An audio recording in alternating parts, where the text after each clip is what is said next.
అందరికీ నమస్కారం. ఈ వీడియోలో అయితే చికెన్ పిక్కల్ ఎలా స్టోర్ చేసుకోవాలి అని చెప్తాను. ఫస్ట్ అయితే ప్రిపరేషన్ చేసిన తర్వాత కొంచెం చల్లపడ్డాక మేమైతే ఈ లెమన్ జ్యూస్ పిండుతాము. ఆ తర్వాత నేనైతే టేస్ట్ చూస్తాను, ఉప్పు కారం అంతా సరిపోయిందా అన్నాక.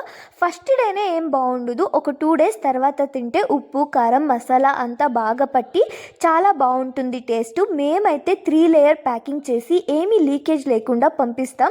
మీరైతే అక్కడ రీచ్ అయ్యాక ఒక ఎయిర్ టైట్ జార్లో పెట్టుకొని ఫ్రిడ్జ్లో పెట్టుకోవాలి. ఒకే స్పూన్ యూజ్ చేయాలి. ఏమైనా వాటర్ అలాంటివి ఏమైనా తగిలినా కూడా పిక్కల్ త్వరగా పాడైపోతుంది. ఒకవేళ మీరు అవుట్ సైడ్ పెట్టినా కూడా ఫుల్ ఎయిర్ పోకుండా ఒకే స్పూన్ యూజ్ చేస్తూ బాగా మెయింటైన్ చేస్తేనే పిక్కల్ చాలా రోజులు ఉంటుంది.